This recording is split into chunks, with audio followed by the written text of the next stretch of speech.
오늘 여러분 박정희 대통령에 대해서 공부를 하시는데 제가 이제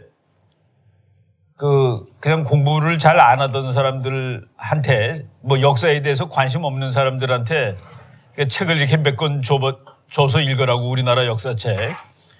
그랬더니만은 그냥 지식인이죠. 누구라고 말하지 않겠습니다. 우리나라는 박정희하고 이승만 때문에 이렇게 된 나라군요. 먹고 살게 되고 지금 대한민국 엄청나게 잘 사는 나라입니다. 한국 사람들 헬조선이라고 그러고 그러는데 그냥 삶의 퀄리티만 보면은 미국보다 못하지가 않아요. 미국보다 못하지가 않습니다. 대한민국 정도 살면은 이건 지구에서 거의 제일 잘 사는 나라예요. 그런데 그게 얼마 걸렸냐? 얼마 걸리지 않았습니다. 여러분 지금 제가 이제 대학으로 치면 금년에 정년퇴직하는 나이입니다. 65세예요. 제가 어렸을 때 학교 다닐 때 손톱 검사합니다. 선생님들이 손톱 깎고 왔나 안 깎고 왔나. 손톱 검사하고 머리카락 검사해요. 머리 감고 왔나 안 감고 왔나. 선생님이 뭐라고 그러지 앉으세요. 일주일에 한 번은 감으세요. 그랬습니다. 목욕은 한 달에 한 번은 하는 거였습니다. 목욕은 그래도 한 달에 한 번씩은 하세요. 옛날에 한 달에 한 번도 못했어요. 우리나라 사람들 언제 목욕하는지 아십니까? 추석 전날, 구정 전날, 1년에 정말 반년에 한 번 하고 그랬습니다. 그런데 지금 이게 이렇게 갑자기 바뀐 거, 수세식으로 화장실 다 바뀐 거, 저희 큰딸이 35살인데 얘가 지금 미국에서 대학원 다니는데 거기 가는데 미국 대학원 가는데 이렇게 점수가 쌓여져 있는데 가난한 나라 가서 봉사한 거가 있으면은 점수가 올라간다고 그래가지고 미국 대학원 유학 가겠다고 가나에 봉사하러 갔었습니다. 가나는 아프리카에서는 최고입니다. 아프리카에서는 가나가 거의 제일 괜찮은 나라예요. 근데 얘가 가나에 가가지고 5일째 되는 날 아빠한테 까톡이 왔습니다. 그래서 까톡을 대더라고 거기는. 아빠 5일째 화장실을 못 가고 있어요. 그래서 왜 화장실을 못 가니 그랬더니 도무지 자기는 거기에서 벌을 벌 수 없다 이거예요. 그래서 야 아빠하고 엄마는 다 그런 데서 어렸을 때 산 거야. 수세 시간인 데서는 용변을 못 보겠다는 거. 너 어떻게 하려고 그랬더니 토요일 날 친구들하고 호텔 가기로 해서 그래서 내가 너는 똥누로 호텔 가는구나 그랬습니다. 그게 얼마 걸리지 않은 거예요. 한국이 그렇게 살게 된 것은 누구 때문이냐? 한 사람 얘기하면 이 사람 때문입니다. 이 사람 때문이에요. 근데 그걸 모르고 지금 한국이 헬조선이라고 그러고 세상이 뭐라고 그러고 그러는데 우리가 이제 올바르게 알 거를 알자는 그런 말씀을 드리는 겁니다. 제가 박정희하고 이승만에 관한 책을 한 권 제가 그냥 쓴 게 아니라 출판사에서 이제 부탁을 해가지고 쓴 적이 있어요. 제목까지 사장님이 갖고 왔습니다. 미국에 당당했던 한국의 대통령들. 미국에 당당했던 한국의 대통령들 그러면 우리나라 사람들은 노무현 이런 대통령으로 아는데 미국에 제일 당당했던 대통령은 이승만입니다. 두 번째는 박정희예요. 미국이 정말 피곤했던 사람들입니다. 그렇지만은 그 사람들을 우리가 가장 친미적인 대통령이라고도 동시에 얘기를 하죠.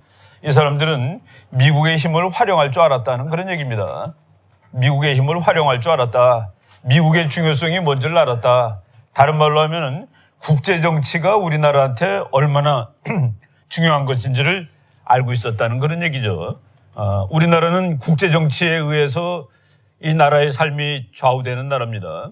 우리나라는 땅도 좁고 자원도 별로예요. 솔직히 석유도 한 방울 안 나고 석탄도 그냥 그저 그래요. 우리나라 자원은 어디 갔다가 놔도 남보다 많다고 자부할 수 없습니다. 그래서 우리나라는 사람을 기르는 거예요. 자연 자원이 다른 나라랑 상대가 안 되니까 사람을 기릅니다. 교육을 합니다. 이승만 대통령이 대통령 될 때 우리나라 국민의 80%가 낯 높고 기억자도 몰랐습니다. 이승만 대통령이 대통령 되는 게 1948년이겠죠. 낯 놓고 기억자도 모른다. 여기 우리 중학생 낫이 어떻게 생긴 건지 알죠? 낫. 풀자를 때 이렇게 비는 것인데 기역자로 돼 있습니다. 여기는 쇳덩어리로 돼 있고 이쪽은 나무로 돼 있고 낫 놓고 기역자도 모르는 사람이 80%인 나라인데 이승만 대통령이 대통령 그만두실 때 우리나라의 대학 진학률이 영국하고 같아졌다는 그런 얘기입니다. 다 교육시키고 또 이승만 대통령은 공부 잘하는 사람 뽑아서 저쪽 미국에 왜 에너지가 없으니까 핵 에너지를 써야 되거든. 그래서 미국의 그 시카고에 가면은 아주 그 유명한 연구소가 있습니다. 알곤 연구소라고 있는데 그게 소련으로 치면 두부나 연구소예요. 두부나는 핵폭탄 만드는 데고 알곤도 핵폭탄을 만듭니다. 그래서 거기 핵발전도 하죠. 우리나라 젊은 사람들을 알곤 연구소에서 공부를 시켜가지고 핵에너지를 뭐 다른 게 없으니까 핵에너지 가지고서 전기를 켜야 되니까 그래서 공부를 시키고 북한은 두부나에 보내가지고 핵과학자들을 만들어 왔고 이제 박정희 대통령은 그거를 폭탄까지 만들려고 노력을 했죠. 결국 그러다 이제 뭐 성공은 하지 못했습니다만은 바로 우리가 이제 올바른 데이터를 가지고 올바른 그러니까 팩트가 틀리면은 나머지는 다 틀립니다. 그래서 우리가 이제 공부할 때 우리 미국에서 공부할 때 교수님이 학자가 되는 학자들이 이제 글 쓰고 논문 쓰고 그러는데 제일 중요한 게 데이터. 데이터가 틀리면 아무리 뒤에 있는 이론이 좋아도 다 빵점입니다. 데이터가 틀리는데 그 데이터 앤드 티어리 좋은 데이터를 가지고 그리고 좋은 이론으로 이제 그거를 멋있게 설명하는 것이 학자가 하는 일이에요. 첫 번째는 데이터입니다. 그러니까 데이터가 틀리면은 다 틀리는 거예요. 근데 우리나라는 지금 수많은 잘못된 데이터들이 횡행하고 있습니다. 기자들이 일단 부지런하지 못해서 좋은 데이터를 못 찾아내요. 그리고 또 좋은 데이터가 나와도 일부러 그것을 왜곡하고 속이고 이렇게 얘기합니다. 미제 소고기 먹고 죽은 사람 봤습니까? 미국 소고기 먹고 죽은 사람 봤어요? 좋아요. 오히려 좋습니다. 왜냐면 좋은 환경에서 큰. 그렇죠. 걔네들은 자연풀 먹고 큰 놈들입니다. 묶여서 큰 게 아니라. 그런데 그때 나와서 나 빨리 죽기 싫어요. 그러면서 울부짖던 그 중학생들, 소녀들 지금 어떻게 되는지 모르겠어요. 사과도 안 해. 그 사과도 안 합니다. 그리고 작년, 재작년에 우리나라 신문에 의하면 트럼프 대통령 되게 돼 있습니까? 우리나라 신문에 의하면 트럼프가 대통령 돼요? 절대로 안 되죠. 됐잖아. 그러면 설명을 해야 될 거 아니에요. 혹은 사과를 하든지, 이런 우리가 좀 잘못했습니다 하고서, 그런 걸 안 하고 있습니다. 그래서 우리나라 역사책도 틀린 게 많고, 여러분들이 이 과정을 통해서, 이게 알고 있던 거하고 많이 다르구나 하고 알게 되실 겁니다. 여러분들이 이제 앞으로 공부를 더 하면서 스스로 맞춰보세요. 맞춰보시라고. 우리 인간 학문을, 우리 사회를 공부하는데 100% 진리는 없어요. 진리가 있을 수가 있겠습니까? 그죠? 자연과학에서도 100%가 없는데, 사회과학에는 당연히 100%가 없죠. 그렇지만 이쪽 거만 알고 있을 때 이쪽 거도 봐라 하는 그 얘기입니다. 그래가지고 어느 것이 더 올바른 설명을 제공할지를 여러분들이 스스로 판단하실 수 있는 겁니다. 저는 적어도 대한민국이 이 짧은 세월 동안에 아빠하고 딸하고 쓰는 화장실이 완전히 다른 세상을 만들어 놓는데 가장 큰 기여를 한 사람은 박정희 것이다라는 데 대해서 확신하고 있습니다. 제가 아까 미국의 당당한 대통령들 그 책을 쓰면서 맨 마지막에 이제 박정희 죽는 날에 대해서 썼습니다. 그날 제가 육군 대위였습니다. 아침에 출근하는데 저는 사관학교 교수이기 때문에 그 군인들 정장이 있죠. 넥타이 메고 이렇게 단추 여러 개 있는 거. 그거 입고 항상 출근했는데 학교를 갔더니만은 삼성한학교 제가 이제 교관인데 학교에 갔더니 거기서 헌병들이 전 장교는 전투복을 입고 출근해야 된다고 그러더라고요. 그리고 갑자기 전투복을 입고 출근하래. 그 비상이 걸렸다 이겁니다. 그 이유도 안 가르쳐 줘요. 그 나는 하숙집이 거기서 뭐 학교에서 한 10km쯤 돼 있는데 거꾸로 와가지고 미군 방송을 들었습니다. 꼴 같지 않지만 나는 그때 한국 방송은 들으면 안 된다고 생각을 했습니다. 영어 실력도 짧은데 AFKN이라는 미군 방송이 쓰는데 박정희가 죽었다는 거예요. 어젯밤에 총 맞아 죽었다고. 아휴, 너무나 기뻐가지고 이놈이 정말 죽었구나 이제 드디어. 뭐 기분이 날아갈 것 같더라고요. 날아갈 것 같았습니다. 그래서 그날 저녁 때 내가 그때 대위였습니다. 육군 대위인데 우리 그 삼성한학교 교관들 중에 일반 대학, 뭐 서울대학, 연세대학교 뭐 이런 데서 석사 받은 친구들이 교관으로 와 있었어요. 그래서 우리 모여서 그날 지금 그 사람은 부산대학교 대학원장 이제 바로 얼마 전에 했어요. 그 친구 집에 모여서 쌀 남은 거 가지고 하숙집 전에 떡 해달라고 그래가지고 파티했습니다. 저놈이 드디어 죽었구나. 저 악마 같은 놈이. 그거 파티를 하고 텔레비 틀고 뭐 그러니까 그냥 계속해서 뭐 장송곡만 나오고 그래요. 우리 그 대위가 그 하숙집 주인이 야 이거 듣지 말고 우리 오늘 축제의 노래를 듣자 해가지고 그 친구 집에 이제 좋은 오디오 시스템이 있었습니다. 요새 그런 거 집에마다 다 있지만은 그 친구는 음악을 좋아해가지고 아주 좋았어요. 왕궁의 불꽃놀이 핸델 거를 딱 틀고서 술 마시고 우리가 그날 파티를 했었습니다. 죽은 날. 내가 그거를 그대로 쓰고 나는 어렸을 적에 이 철없는 짓에 대해서 반성한다라고 썼습니다. 내가 그걸 안 쓸 수가 없더라고요. 이 박정희 이승만의 책을 쓰면서 그 책 뒷부분 그 본문에 그렇게 쓴 적이 있었습니다. 스스로 그때 이 쪽팔림을 지금 생각해보면 되게 쪽팔리는 일인데 그것을 사과를 하지 않을 수가 없었다라고 그렇게 이제 얘기를 한 기억이 납니다. 그러니까 뭐 여러분들 오늘 박정희 공부하는데 제가 이 전체 제목이 박정희 시대의 국제정치, 그 국제정치를 어떻게 박정희가 적응해 갔는가 뭐 이런 거에 관한 얘기인데 국제정치에 대한 지식, 상식 여기에 관해서 잠깐 얘기를 하겠습니다. 본 강의에 들어가기 앞서 해가지고 우리들은 세상의 사실들과 세상의 법칙을 올바로 알고 있는가? 사실들, 아까 내가 데이터라고 그랬죠? 데이터를 제대로 모르면 안 됩니다. 예를 들어서 저쪽 조금 가다 보면 독립문이 있는데 그 독립문의 현판 독립문이라고 글을 쓴 사람이 이완용이다라는 것은 알고 계시죠? 그 독립문이라고 쓴 사람이 이완용입니다. 이완용이는 우리나라의 친일파의 괴수죠. 이완용은 일어를 할 줄 몰라가지고 일어가 안 돼. 그래가지고 이등박문하고 얘기할 때 서로 영어로 했습니다. 영어를 하다니 그 당시에 영어로 얘기할 정도면 최고의 현대화 지식인이죠.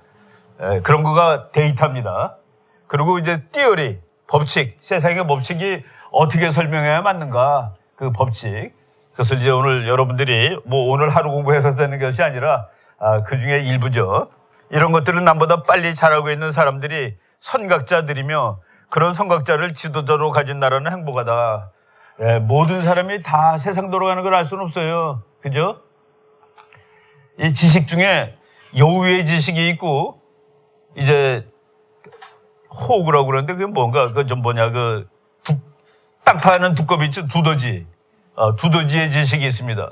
두더지는 자세한 걸 잘 몰라요. 근데 날아가는 방향을 압니다. 여우는 뭐 아는 게 많아. 근데 잘못 나갈 때가 있어. 근데 하여간 그 두 가지 지식이 종합돼야 되는데, 두더지하고 여우. 근데 그런 것들을 다 종합해서 앞으로 이렇게 나가야 맞는 거야. 세상은 이렇게 나가야 돼. 라는 것을 알고 그거를 끌고 나가는 사람들이 한 시대의 선각자가 되는 것이죠. 선각자들은 그냥 지식인이 아닙니다. 예를 들어 미국의 레이건 대통령은 회의하다가 졸았대요. 그러면서 뭔가 언론이 그 사람을 욕을 합니다. 그 사람은 졸아도 되는 거가 그 머리 좋은 관리들한테 이루 가자라고 얘기를 했습니다. 이루 가는 방법에 대해서 얘네들이 연구해. 자기는 절로 가자라고 얘기했으니까 자도 되는 거예요. 졸았다가 아니라 일로 가자고 얘기를 했거든. 다른 사람은 전부 다 소련하고 잘 지내야 됩니다. 그랬는데 레이건 대통령은 저건 무너뜨려야 돼. 무너뜨리는 방향으로 가는 거야. 그때 모든 사람이 조롱했지만은 결국은 레이건이 맞은 거로 지금 판명이 됐죠. 이승만 박사가 하는 거를 모든 사람이 대표들었지만은 그 사람이 한 게 맞는 겁니다. 박정희가 한 게 맞은 것이고 우리 국민이 결국 잘 먹고 잘 살게 된 거 아니겠습니까? 한국 현대사의 선각자는 이승만과 박정희 두 명이며 그들은 대한민국을 30년 동안 다스리며 건국과 부국을 이루어내었다. 건국을 했죠. 이승만 대통령은. 박정희 대통령은 일단 이 나라가 나라로서 먹고 사는 그 기초를 쌓았다는 그런 얘기입니다. 기초를 쌓았다. 박정희의 부국 덕에 우리는 이 세상 어떤 나라보다 풍요로운 삶을 살고 있다. 예, 모든 사람이 다 풍요롭지 않습니다. 그 인간 사회에서는 그렇게 돼 있죠. 그게 이제 거의 자연 법칙입니다. 모든 사람을 다 똑같이 만들어주는 것이 오히려 부자연 법칙입니다. 그래서 모든 사람이 다 잘 산다는 지구에 없습니다. 하나 가능한 거 있어요. 다 거지가 된다는 됩니다. 다 거지가 되는 건 되더라고요, 보니까. 소련이 다 거지가 됐고, 그리고 북한이 다 거지가 됐고, 일부 빼놓고, 공산당 간부들 빼놓고, 옛날에 우리나라 조선시대 때 뭐 왕궁에 있던 귀족들은 뭐 지금보다 못할 거 하나도 없죠. 우리 지금 잘 사는 사람보다 부러울 거 하나도 없습니다.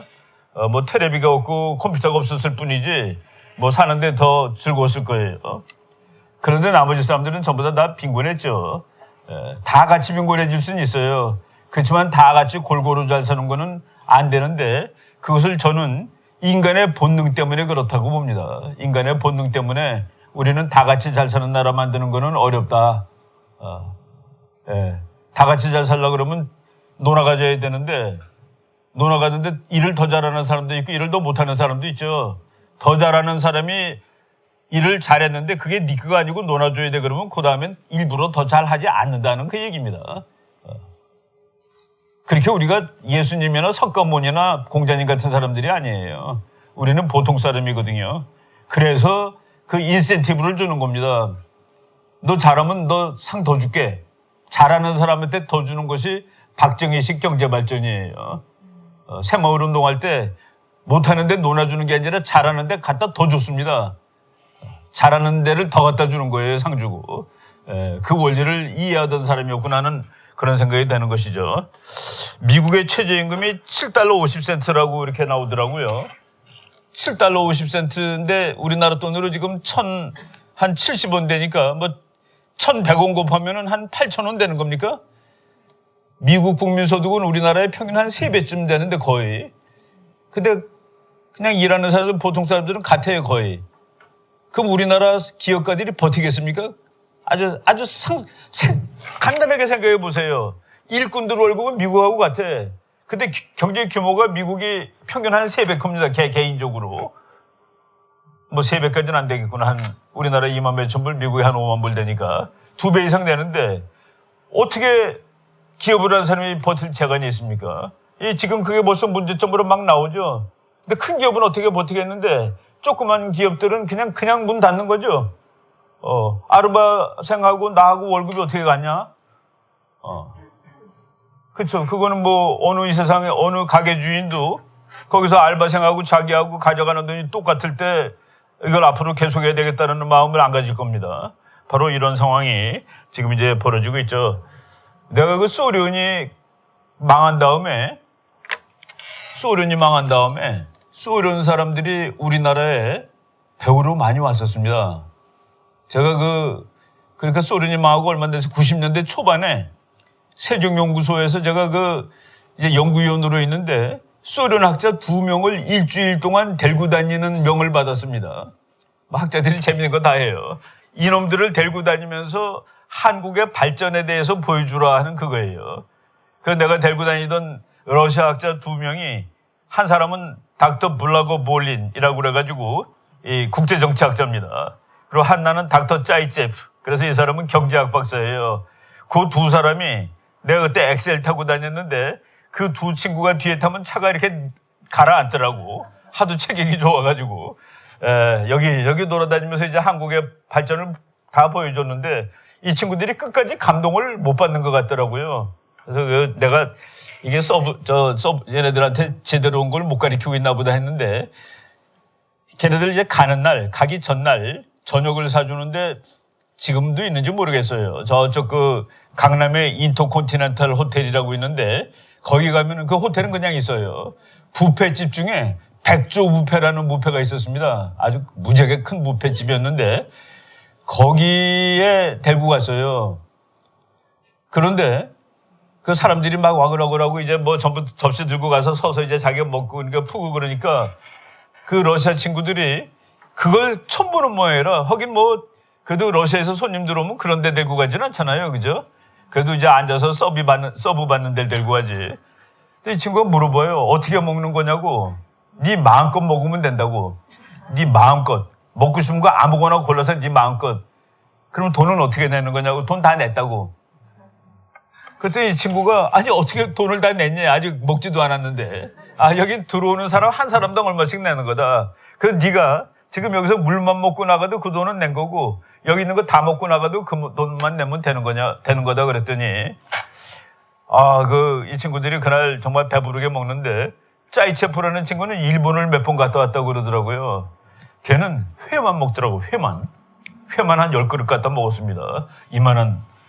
그래서 내가 오늘 번전을 확실히 채우고도 남는구나라고 생각을 다 했는데 불나가 물리니 딱 그러더라고요. 내가 이 친구 하도 이 참 이상한 그 마음을 가지고 있는 것 같아서 야, 너 이거 말이야. 이게 자본주의의 마술이야. 내가 들었습니다. This is the magic of capitalism. 이거 자본주의의 마술이야. 그랬더니 불나고 불리니 No, 닥터리. No. This is the beauty of capitalism. 이것은 자본주의의 아름다움이야. 야, 그 소련 친구가 그렇게 얘기해서 야, 자본주의가 다 좋은 곳은 아니야. 사회주의도 좋은 거가 있지 않겠니? 여기는 솔직히 우리가 와서 맛있게 먹었는데 무지하게 부자들이 오는 곳이야. 그때 3만 몇천 원인가 그랬어요. 그러니까 보통 사람은 가기 힘든 데죠. 그랬더니 블라고볼린이 오히려 짜증을 내면서 사회주의에 요만큼이라도 좋은 게 있었으면 우리나라가 왜 망했겠니? 그러면서 자기는 자기 여생을 소련을 미국과 같은 나라로 만드는 데 기여하겠다라고 그날 얘기를 하더라고요. 그거 해보면 아는 건가 봐요. 저는 거기에도 좋은 점이 있지 않겠니? 그러니까 이거가 다 좋은 곳은 아니고 거기에 좋은 점도 같이 하라고 그랬더니 오히려 역정을 내면서 좋은 곳이 요만큼 있으면 그 나라가 왜 망했겠냐라고 얘기를 하는 걸 들었습니다. 이거 최저임금 같은 거는 자연적인 것이 아니에요. 자본주의는 자연적입니다. 사회주의는 인공적이에요. 인위적인 겁니다. 그래서 사회주의가 망한 이유는 인위적으로 했는데 그것이 인간의 본능에 맞지 않았다는 그런 얘기입니다. 여러분 그 코넬 대학의 얘기는 다 아시죠? 오바마 대통령이 상당히 그 사회주의적인 정책을 많이 했는데 교수가 그것을 비판하니까 학생들이 교수한테 항의를 한 거예요. 아니 그 잘 사는 사람이 놀아줘가지고 세금 내가지고 같이 먹는 게 그건 뭐가 나쁘냐고. 그래서 교수님이 학생들한테 실험을 하자고 그랬답니다. 그러면은 너희들 학점도 한번 그런 식으로 해보지 않겠느냐 그랬더니 동의를 했대요. 예. 그래서 모든 사람이 받은 점수의 평균을 전부 주겠다. 똑같이. 전부 다 점수를 더해가지고 학생 수로 나눠본 점수가 80점. 그러면 모든 사람이 다 B. 90점 모든 사람이 다 A. 70점 모든 사람이 다 C, D 해가지고 했는데 학생들이 동의를 했는데 학기 말에 전부 F로 자기가 한 점수보다 조금 나온 학생들이 공부를 다 안 했다는 그 얘기입니다. 자기가 벌써 95점 맞은 게 확실한데 평균이 80에서 자기 B를 맞으면은 그 95점 맞은 사람들이 다음번에 95.5치 일을 하지 않습니다. 그래서 결국 세 번째는 전부 다 F를 해서 안 했대요, 다. 그래서 소련같이 무지막지하게 큰 나라가 다 굶어 죽은 겁니다. 그러니까 블라고볼린이 자기는 음식이 이렇게 산더미처럼 쌓인 것을 본 적이 없다라고 얘기를 하는 거예요. 우리나라보다 100배나 넓은 땅덩어리를 가진 나라에서 살던 사람이 바로 우리가 그 원칙을 우리 국민들은 사회주의가 더 좋은 줄 알았습니다. 1945년 직후에는. 그게 뭔지도 몰랐죠. 근데 그거 아니야 하고서 그리고 사회주의는 이거는 감정에 호소하는 거기 때문에 자본주의라고 머리에 호소해야 되는 것보다 설득력이 더 셉니다. 사실은 그게. 그래서 그거를 끌고 가려면 센 지도자가 아니면 못 끌고 가요. 국민들은 사회주의가 더 좋습니다. 같이 노는 먹는 게 얼마나 멋있어요. 그건 좋잖아요. 근데 그건 안 돼 하고서 끌고 가려면은 보통보다 센 사람이라 해야 되는데 그래서 독재자가 될 확률이 훨씬 높죠. 야, 그 웃기는 소리 하지 마 하고서 바로 이런 측면을 우리가 이해를 하도록 하자. 여러분 모르는 데이터 하나 가르쳐 주겠습니다. 지금 세계에서 석유가 제일 많이 생산되는 나라 물어보면은 대부분 사우디아라비아라고 대답합니다. 우리 국민들. 미국입니다. 세계에서 석유 생산 1위 미국. 천연가스 생산 1위가 어떤 나라냐 그러면은 보통 사람들은 다 러시아라고 대답합니다. 아마 기자들도 그렇게 대답할 거예요. 천연가스 생산 1위 러시아. 그래서 우리나라 이번 정부가 러시아에서 파이프라인 놓고 가스 사온다면요. 그거 가스 사오면은 원자력 줄일 수 있다고. 가스 생산 1위 세계에서 1위 미국입니다. 근데 보통 1위가 아니라 저도 이거는 최근에 읽다가 그냥 1위라는 건 알고 있었는데 얼마나 1위라는 데 대해서 근데 깜짝 놀랐습니다. 그냥 한번 공부해볼게요. 이제 Fueling Freedom. 이 자유가 기름이 많아져가지고 이제 자유로운 세상을 만들 수 있다라는 내용의 책인데 그 미국의 석유 전문가 두 사람이 쓴 책입니다. 스티픈 무어하고 캐틀린 와이시라는 이 한 사람은 여자예요. 이 책이 2016년 5월 달에 나왔는데 이 책의 맨 앞에 서문 부근에 이런 말이 나옵니다. 우리 한번 영어가 아주 쉬우니까 읽겠습니다. America has more recoverable energy supplies than any nation by far. 미국은 recoverable이라는 거는 재생 가능한 에너지 그런 뜻이죠. 못 쓰는 것도 있어요. 저건 있어봤자 헛거야 그런 것도 있는데 쓸 수 있는 거, 캔에서 에너지로 만들 수 있는 그 에너지는 지구 어떤 나라보다도 훨씬 많이 가지고 있다. 그리고 이제 미국 사람이 이렇게 위라고 썼죠. We have more oil and natural gas than Saudi Arabia, Iran, Russia, China, and all of the OPEC nations combined. 정말 왓소리가 나오죠. 사우디아라비아, 이란, 러시아, 차이나, 그리고 오펙 나라들 다 합친 것보다도 더 많은 석유와 천연가스를 가지고 있다. 그럼 게임 끝이죠. 우리나라 사람들은 아마도 상당 부분이 중국이 미국 앞서는 줄 알고 있어요. 영원히 불가능한 얘기입니다, 이거. 영원히 못 앞서요. 이거 하나만 가지고도 우리나라 기름값이 2014년 7월 달에 휘발유가 1리터에 2,000원이었어요. 지금 쭉 내려갔을 때 어디까지 내려갔느냐? 1,200원까지 내려갔다가 지금 다시 올라서 한 1,500원대 하는데 2,000원은 아니란 말이죠. 2014년 7월 달에 미국의 석유가 이제 미국의 석유가 대박이 터진 다음에 중동의 석유를 미국이 수입을 안 합니다. 거의 안 해요. 그러니까 사우디가 생산한 석유가 남아 돌아갑니다. 그래서 우리가 사오는 석유값이 내려간 거예요. 지금 세계의 그 가장 중요한 키워드는 아메리칸 에너지 붐입니다. 라이즈 오브 차이나가 아니에요. 우리는 아직도 중국의 부상이 국제정치의 키워드인 줄 알고 있는데 미국의 재부흥이 키워드입니다. 그래서 예루살렘으로 미국 대사관 옮겨도 되고 왜? 중동 석유 안 사와도 되니까. 이런 것들이 다 배경으로 깔려있는 배경 지식인데 이걸 모르면은 트럼프가 물론 씩씩하니까 그 짓을 하죠. 그런데 씩씩하다만 가지고 설명이 안 됩니다. 중동 석유 이제 불필요해. 니네들이 화내도 우리 아무도 겁날 거 없어. 라는 배경이 있다는 그런 얘기입니다. 바로 이것이 이제 우리가 알아야 될 데이터죠. 제가 갖고 온 책인데 제가 지난 12월 말일 한 2주 동안 제일 좀 재밌게 읽은 책이 이겁니다. 윈드폴. 윈드폴이라는 거가 그 바람이 떨어지다 그러는데 이게 횡재라는 뜻입니다. 횡재. 오죽하면 책 제목이 횡재겠습니까? 횡재. 미국이 횡재했다는 얘기입니다. How the new, 제목은 얘기했습니다. How the new energy abundance. 새로운 에너지가 그냥 어반던스예요. 그냥 넘쳐 흘러. Up and global politics. 지구 정치를 뒤엎어놓은 겁니다.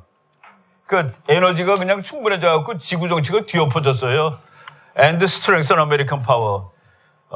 에너지의 풍부함이 어떻게 지구 정치를 엎어놓고 미국의 힘을 강화시켰는가. 제목만 읽어도 무슨 소리인지 알아야 되는데 나는 우리나라 국제정치 기자님들이 이런 책의 제목이라도 읽으셨는지 모르겠어요. 그러니까 자꾸 중국 얘기하는 겁니다. 미국은 말이죠. 석유가 없을 때도 석유 가지고 소련을 작살을 냈습니다. 석유 정치를 해가지고. 아니 석유값을 미국이 조작을 하는 거예요. 아니 석유가 없는데 어떻게 조작을 하느냐. 한 예를 들어 드릴게요. 미국의 이제 레이간 대통령 때 진짜 머리 좋은 사람이 국가 CIA 국장으로 갔습니다. 윌리엄 케이시라는 사람인데 윌리엄 케이시는 자기는 국무장관이 될 줄 알았어요. 자기가 선거하는데 대통령을 당선시킨 1등 공신이거든. 그러니까 자기는 당연히 국무장관이라야 되는데 레이건 대통령이 국무장관을 안 시키네. 뭐를 시켰느냐면은 맨 처음 뭐를 시키지도 않아요. 국무장관은 대장했던 알렉산더 헤이거를 시키고 그리고 뭐 높은 것들 이 윌리엄 케이시가 원하는 걸 하나도 안 시키는 거라. 그런데 어느 날 불렀어요. 대통령이. 대통령 당선자죠. 윌리엄 케이시 씨 CIA 국장 좀 맡아주세요. CIA 국장이면은 우리나라는 국정원장 대단히 세죠. 미국은 진짜 국장입니다. 장관보다 미치예요. 정말 국장입니다. 장관이 아니야. 윌리엄 케이시가 화가 빡 나는 거죠. 자기가 그 정도로 공신인데, 그런 능히 외무부 장관도 할 수 있는 사람인데, 그걸 하려니. 그래서 케이시가 이제 조금 기분이 나빴는데, 지금 내가 당장 대답하지 못하겠다. 시간을 좀 다오. 그랬더니 레이건 대통령이 그런 시간을 줄 테니까 생각을 해봐라. 생각을 하고서 이제 레이건 대통령을 만났습니다. 하겠다. 그런데 조건이 있다. 이 조건 3가지가 있는데 이 조건은 협상 불가능. 이거를 들어주면 하고 안 들어주면 안 한다. 그 들어주는 조건이 1. 모든 장관급 회의에 나를 참석시켜 줄 것. 그러니까 뭡니까? 모든 장관급 회의에 참석하면 그게 장관이죠. 2번째, 백악관에 내 사무실을 내줄 것. 백악관에 내 사무실 따로 내줄 것. 권력은 제일 높은 사람하고 가까이 있는 순서에 따라서 결정되는 겁니다. 3번째, 내가 만나자고 전화하면 항상 만나줄 것. 그러니까 장관보다 더 높은 권력을 요구하고서 들어주면 하겠다 그랬더니 대통령이 물론이지. 네 마음대로 해. 그래서 대통령이 그랬습니다. 케이시가 어디에 있는지 뭐 하고 있는지 나도 몰라 할 정도인데 윌리엄 케이시가 딱 이제 첫날 출근한 날 가서 이제 석유값을 다 뒤져보는 거예요. 석유값이 오르네. 야, 사우디아라비아 석유상한테 전화 걸어. 사우디에 전화 걸었습니다. 이거 뭐야? 석유값이 왜 올라? 빨리 덮어. 사우디아라비아 빨리 덮어. 석유를 덮으면 석유값이 내려가죠. 조금 풀면 올라가고. 왜 그렇게 했느냐? 석유 팔아먹고 사는 나라가 소련이죠. 석유값이 오르면 소련이 좋죠. 석유값이 내려가면 소련이 나쁘고. 근데 미국은 지가 덮을 힘은 없으니까 사우디 보고 덮으라고 해서 소련 석유값을 내려놓는 겁니다. 그럼 사우디는 그러면 이거 줄 거예요. 그래 줄 테니까 좋은 비행기, 전투기 뭐 이런 거. 그런 식으로 이걸 해가지고 결국 러시아가 버티다가 쓰러진 겁니다. 그런 미국이 이젠 석유가 너무 넘쳐 흘러요. 지금 1200원까지 내려갔는데 그러다 보니까 우리도 좋지만 중국이 좋네. 그래서 이건 다시 올리는 겁니다. 근데 중국 좋은 일 하는 건 그렇지. 저 녀석들이 나한테 덤비는데 이제는 마음 놓고 석유 가격 가지고 장난할 수 있는 나라가 되었다 이겁니다. 사우디한테 전화 안 걸어도 돼요. 바로 이것이 국제정치가 얼마나 바뀌었다는. 그러니까 오죽하면은 하버드 대학 교수가 횡재라는 책 제목을 쓰겠습니까? 미국은 횡재했다. 너네들은 재수 좋은 나라다 그러고 미국 사람들 화냅니다. 이거 파내느라고 우리가 얼마나 고생했는 줄 아니? 그 기술을 개발하느라고. 미국만 가지고 있는 기술이죠. 그 쉐일 오일이라고 땅 밑에 3,000m에 있는데 그거를 들어가서 파는 기술인데 프래킹이라는 아주 고도의 기술입니다. 미국만 가지고 있고 그것도 그 기술을 개발한 사람의 아들이 텍사스 대학의 지질학 박사인데 아버지 그런 거 하면 안 됩니다라고 그렇게 간곡히 말렸던 건데 그 사람이 야 한번 해보자 그래도 그래서 몇십억 달러 들여서 결국은 성공했고 그것이 지구 정치를 바꿔놓는 결과까지 가져왔다. 그 조지 미첼이라는 사람이 이제 돌아가셨어요. 94세로 돌아갔는데 그 사람이 프래킹 공법을 개발한 사람입니다. 그래서 그 프래킹 공법에 관한 책을 읽어보면은 이것은 미국의 재수가 좋은 거라기보다도 아메리칸 앙트레프러너십, 미국의 기업가 정신의 결과지 뭐 미국이 재수가 좋고 과학이 좋고 돈이 많아서는 아니다라는 얘기를 합니다. 해봤자 손해되면 안 할 거 아니에요, 그죠? 근데 그거를 해가지고 결국은 성공을 했다는 그런 얘기가 있습니다. 여러분, 세계에서 제일 많은 사람들이, 세계에서 제일 많은 사람들은 좀 어폐가 있을 것 같고, 제일 미국 사람들이 많이 보는 방송은 무슨 방송일까요? 아니, 그러니까 뉴스 방송 중에 CNN, 그죠? CNN입니다. 우리나라 사람이 알기로 CNN. 그래서 모든 뉴스에는 CNN이 나옵니다. 레이건, 부시, 그 트럼프가 이렇게 했다. CNN에 의하면은. 뭐가 이렇게 했다. CNN에 의하면은. 그게 지금 우리가 잘못 알고 있다는 그런 얘기입니다. 하버드 대학에서 지난번 선거하는 동안에 방송이 후보자들을 어떻게 평가했느냐. 그래서 트럼프 나쁜 놈, 힐러리 괜찮다. 뭐 그거로 했을 때 제일 트럼프를 아주 악하게 했던 방송이 CNN입니다. 92대 8인가 그래요. 그 보도의 내용에 92%가 트럼프는 못된 놈, 이건 뭐 쓸만하지 못한 놈. 미국 모든 언론이 하나도 빼놓지 않고 전부 힐러리가 우세 더 잘한다 했는데 트럼프하고 힐러리하고 48대 52로 트럼프가 힐러리가 조금 더 낫다라고 한 방송이 폭스뉴스입니다. 그러니까 폭스가 가장 트럼프 쪽인데 그놈마저도 52대 48로 하버드 대학교에서 그 여론조사 연구소에서 각 텔레비 내용을 분석한 거예요. 그런데 우리는 가장 트럼프를 못하다고 한 CNN이 최고로 알고 있는데 그렇지 않다가 답입니다. Fox News is number one most watched cable network in August 2017. 2017년 8월에 한참 선거전이 있을 때 미국 사람들이 제일 많이 본 텔레비전은 폭스 뉴스였다. 그래서 90대 10이 아니라 48대 52 비율로 미국 사람들은 그걸 본 겁니다. 그래서 트럼프가 이길 수가 있었던 거예요. 미국 사람들한테 전달된 뉴스에는. 왜? 이걸 제일 많이 봤으니까. 그렇죠? 우리나라 모든 신문이 다 트럼프가 될 확률은 10%도 안 된다고 그랬는데 CNN에 의하면, 그리고 우리는 CNN을 다 베꼈고, 그런데 폭스뉴스는 48대 50이니까 두고 봐야 된다죠. 두고 봐야 된다.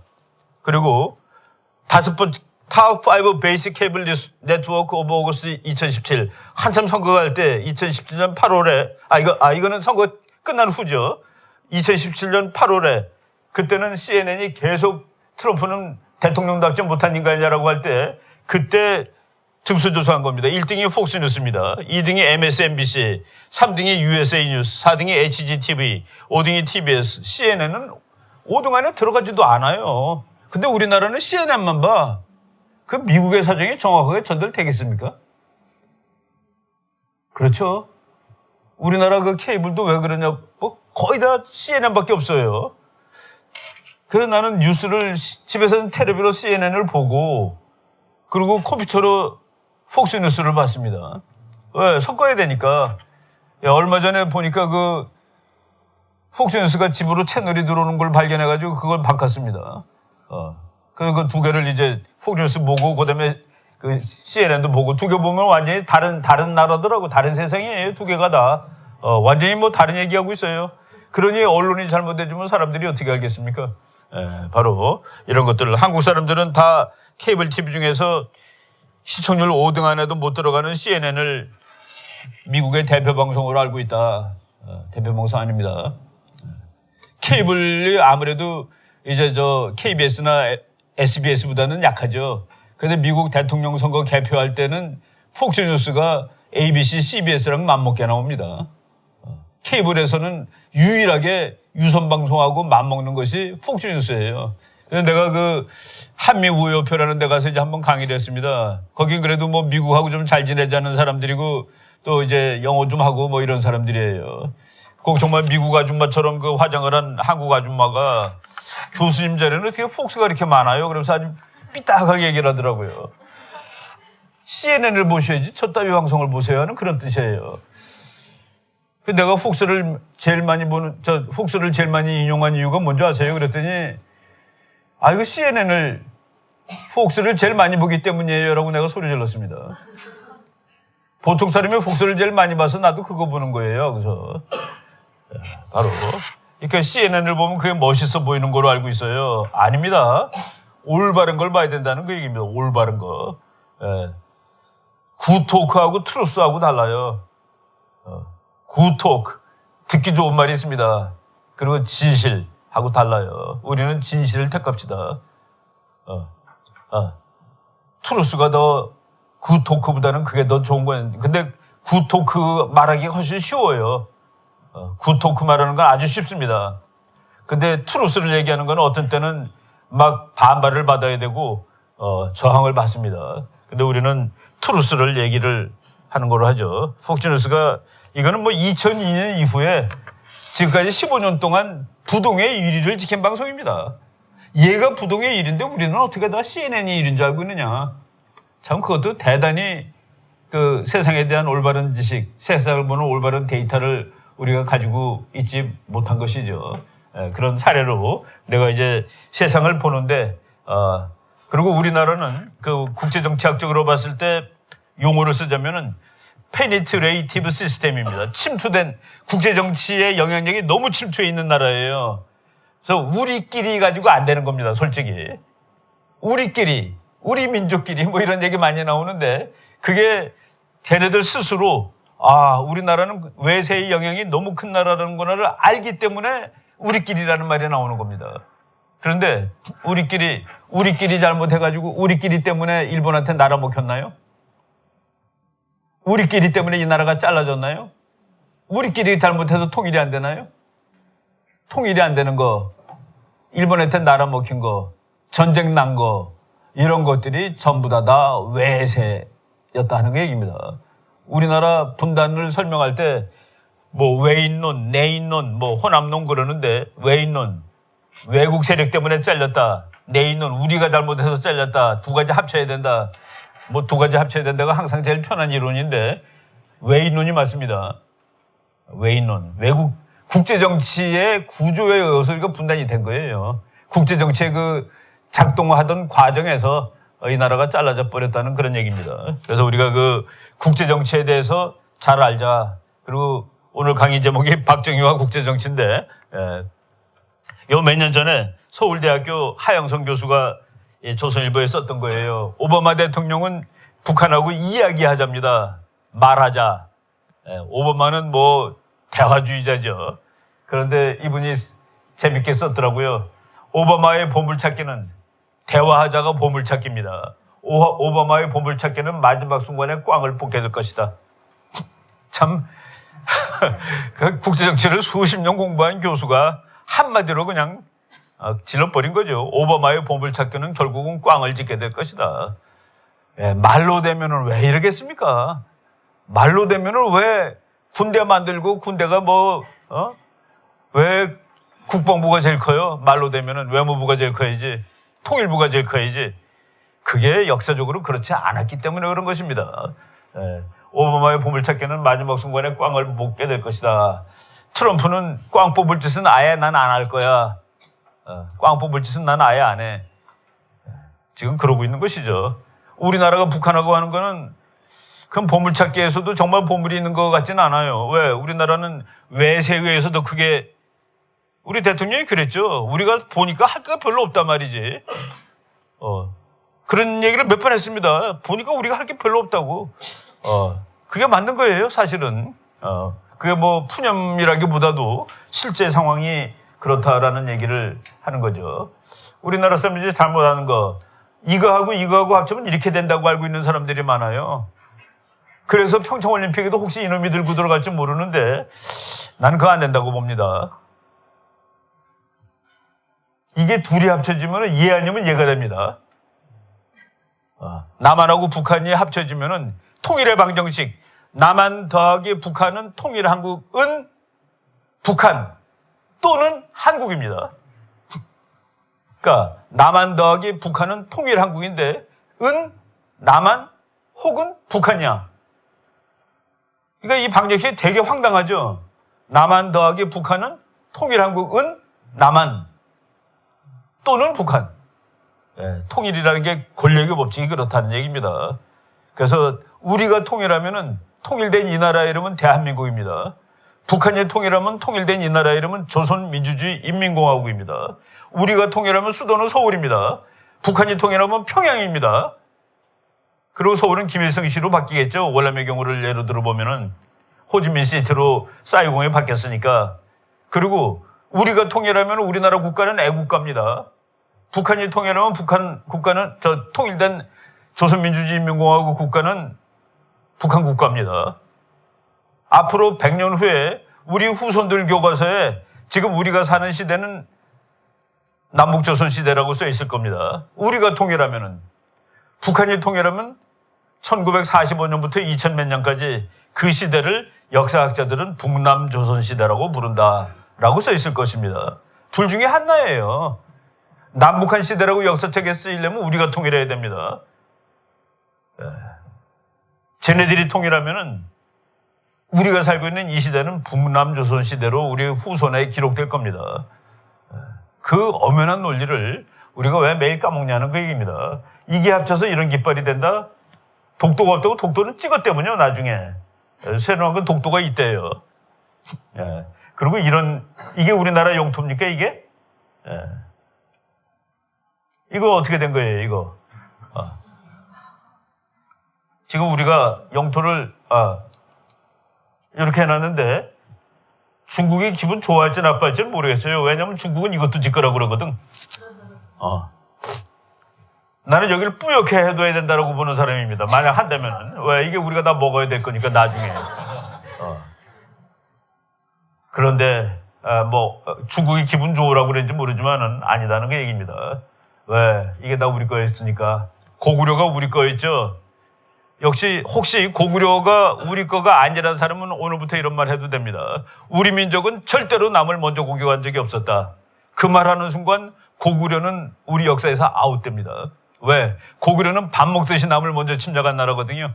그러니까 중국이 거봐, 고구려는 우리지 라고 얘기하는 답을 주는 거예요. 우리는 이 말 한마디를 그렇게 엉터리로 하고 있었습니다. 우리는 남을 침략한 적이 한 번도 없었다. 고구려는 자동으로 우리나라 역사에서 아웃입니다. 왜? 남을 밥 먹듯이 침략했으니까. 밥 먹듯이 침략하지 않았는데 어떻게 땅에 이렇게 넓습니까? 그죠?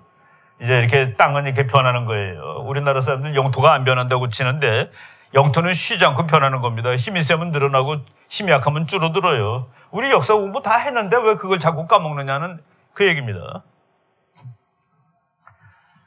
이주도 보면은 참 대한민국인 기적이에요. 냉전시대 때 이게 다 빨간 거 공산주의 국가입니다. 요거가 이게 빨간 거로 안 되는 게 비정상 아닙니까 오히려? 이 지도를 보면 어떻게 이게 혼자 여기서 이거 빨간 거로 안 되게 남아서 지금 자유민주주의 국가로 지금 존재하게 할 수 있는데 가장 큰 기여를 한 사람 이승만 박정희입니다. 그때 안 됐으면 그냥 스크럼에 그냥 밀리는 거죠. 제주도까지 뻘겋게 되는 거죠. 혹시 제주도 하나 남았을지 모르겠네. 우리 대만처럼. 그리고 지금도 이제 물론 이제 다 가짜 공산주의지만은 지금도 공산주의 몇 개 안 남은 거가 여기밖에 없는데 이것도 밀리면 밀리는 겁니다. 아직도. 근데 이게 이때 우리나라 지도자들 중에서 국제정치의 논리를 확실히 아는 사람이 이 미국이라는 힘을 불러다가 놓고서 그거로 이 무지무지한 압박을 버텨내었다는 그 얘기입니다. 지금도 그 압박은 비슷하다는 그 얘기입니다. 공산국가 제일 큰 거가 여기 있잖아요. 그 압박이 같은데 이제는 문제가 해결됐다라고 보느냐? 해결 아직 안 됐습니다. 중국마저 진정한 자유주의 자본주의 국가가 되는 날, 그날 이제 문제가 해결되겠죠. 우리가 베트남의 공산주의를 무서워할 필요는 없으니까 바로 중국이 아직도 우리가 신경 쓰고 염려해야 될 그럴 대상이라는 그런 얘기입니다. 아까 내가 통일의 방정식 얘기했죠.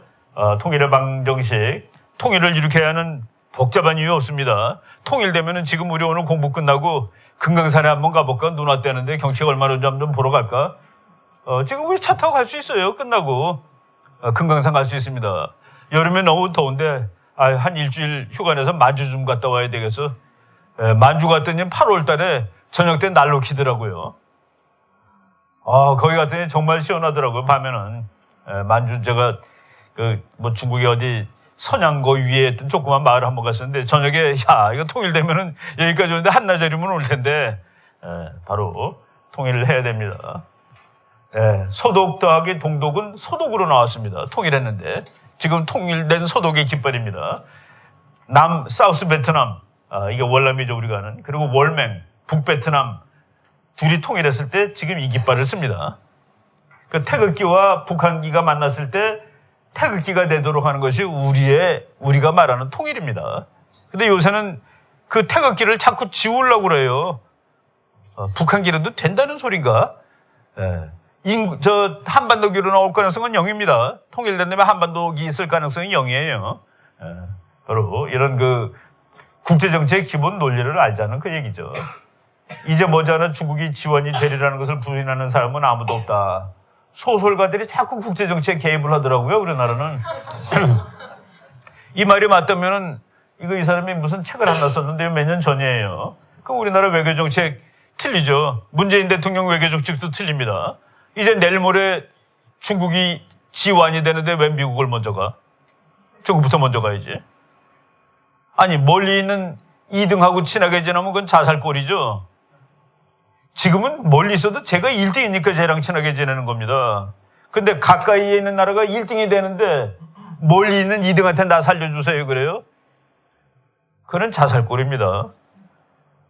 근데 이렇게 얘기하는 사람이 많으니까 참 이게 답답하다는 그 얘기죠. 여러분, 이것도 내 설명이 다 돼 하고서 뭐 설명하겠죠. 그런데 다른 설명이 있습니다. 서울대학교 박철희 교수가 G2라는 용어는 한국에서는 잘 사용되지 않는 말이다. 어떤 게 더 진리입니까? 이게 더 진리다는 그 얘기입니다. 아까 CNN이 1등이 아니라 폭스뉴스가 1등이라는 식으로 G2라는 얘기는 한국에서는 잘 사용되지 않는다가 더 세계적 차원에서 진리다는 그 얘기입니다. 미국이 이 세계 모든 오페크 국가들 석유를 다 합치는 것보다 석유가 더 많은데 중국한테 쫄겠습니까, 미국이? 상식적으로. 그리고 에너지가 국부의 기원인데 에너지 가지고 다 하는 건데 그거를 완벽하게 작업하는 나라가 1등 자리에서 밀려나겠어요? 그 데이터를 알는 순간 우리는 세계를 부숴가는 관점이 달라질 수 있는 것이죠. 유독 한국만 G2라고 부르며 중국을 마음속에 미국 다음가는 나라로 자리매김하고 있다. 예를 들어서 이 사람 말이 맞으면은 박근혜 대통령의 친중정책, 지금 정부의 친중정책 설명이 됩니다. 그런데 이 말이 맞다고 그러면은 좀 그렇죠. 아니 미국 중국하고도 잘 지내면은 그러면 좋은데 국제정치는 그렇지가 못해요. 우리가 중국하고 잘 지내면 미국이 화내는 겁니다. 미국이 화냄으로써 거기서 나오는 마이너스, 중국하고 잘 지냄으로써는 플러스, 그거 계산해보고서 플러스가 되는 쪽을 가는 거예요. 그러니까 둘 다 좋지가 아니다는 그 얘기입니다. 국제정치는 그렇게 그 아름다운 도덕 이야기가 아니기 때문에 그렇죠. 미국은 중국한테 지지 않습니다. 왜냐하면은 핵공국이 도중국의 도전에 평화적으로 굴복한 적은 없었기 때문에 미국은 전쟁을 하면 하지 그냥 항복하지 않아요, 중국한테. 그런데 전쟁까지 갈 필요가 없죠. 경제적으로 엮여져 있으니까 경제로 손을 보는 것이죠. 이번에 트럼프 행정부 보고서가 나왔는데 보고서에 미국의 이익을 확보하겠다. 경제적인 이익을 확보하겠다. 지금 미국의 경제적 이익을 제일 손해보는 나라가 중국이라고 미국은 보는 겁니다. 작년에 미국이 한 5,040억 달러 적자를 봤는데 그중에서 3,600억이 중국 때문에 낸 적자입니다. 중국 이것 좀 똑바로 바꿔주세요. 그럼 중국은 3,600억 달러 어떻게 바꿔놔야 되죠? 참 힘든 일일 겁니다. 그리고 트럼프 행정부의 국가안보 보고서의 네 번째, 미국의 영향력을 확대할 것이다. 철권한다고요? 한국에서? 영향력을 확대하겠다가 국가안보 정책 보고서에 그 목적으로 들어갔는데 철수예요? 참 김정은이 힘들게 됐습니다. 미군 철수를 꿈에도 그리는 목표인데 트럼프 대통령이 미국의 영향력을 전 세계적으로 더 확대시키겠다. 그러니까 예루살렘으로 밀고 들어가고 평택으로 밀고 들어오고 다 그러는 것이죠. 여기 했던 거고. 미국에 석유나는 곳입니다. 참 재수도 좋은 나라예요. 곳곳에 그냥 아까 그 200년 쓸 거 있다고 그랬는데 여기 거는 아직도 이제 확인이 안 됐습니다. 로키 산맥이기 때문에 이제 좀 더 험악한 곳이죠. 그런데 여기 매장량을 가장 최고로 매장돼 있다라고 보는 수치가 2조 배럴인데 2조 배럴이면은 미국이 지금 하루에 1,800만씩 씁니다. 1,800만 배럴. 우리나라가 한 200만 배럴 써요. 근데 미국이 오늘 쓰는 그거로 2조 배럴을 나누면 304년입니다. 그러니까 저게 정말이라면 500년 석유가 있는 거예요. 그래서 이제 국제 정치를 이제 다시 봐야 됩니다. 미국 패권은 이건 확립이 된 거예요. 끝이에요. 이건 뭐 그냥 뭐 주어진 상황이 된 겁니다. 바로 이 데이터를 우리가 잘 보자 하는 그 얘기입니다. 그런데 내가 이제 이 앞부분 많이 얘기하는 거가 박정희 대통령은 이런 사실들을 다 알고 있었다는 그런 얘기입니다. 이런 사실들을 다 알고 있었고 누구보다도 빠른 데이터를 가지고 있었고 누구보다도 올바른 데이터 가지고 세상을 분석을 했습니다. 여기서 이제 제가 이제 번역한 책인데 강대우 국제정치 비극, 이 책이 이제 1판이 2001년에 나왔는데 내가 2004년에 번역을 했습니다. 그리고 2014년에 2판이 나왔는데 그 2판을 제가 지난 여름에 번역을 했어요.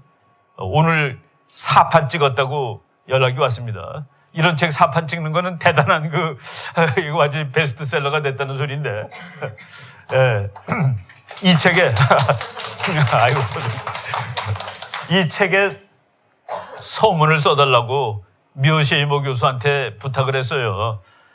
한국 사람들에 대해서 한국 사람들 독자들한테 서문 하나 써달라고 그랬더니 이분이 내가 너무 바빠가지고 이거 뭐 짧게라도 써보내겠어서 뭐 2줄이라도 좋다고 그랬더니만은 4장을 써서 보냈습니다. 내가 그거를 전부 영문하고 한글을 같이 1판, 2판에 다 이렇게 올려놨는데 정말 내가 번역하다가 손가락이 떨리는 장면이 나왔습니다. 만약 중국이 고도 성장이 정지되고 중국이 아시아를 지배할 가능성이 없게 될 경우 미국은 아마도 아시아에 주둔하고 있는 미군 대부분을 본국으로 철수시키게 될 것입니다. 무슨 얘기예요? 여기 와 있는 미군은 중국을 견제하기 위해서 안 가고 있다죠. 옛날에 올 때는 60년 전에 올 때는 북한을 견제하기 위해서 왔다가 아니라 소련을 견제하기 위해서 온 겁니다.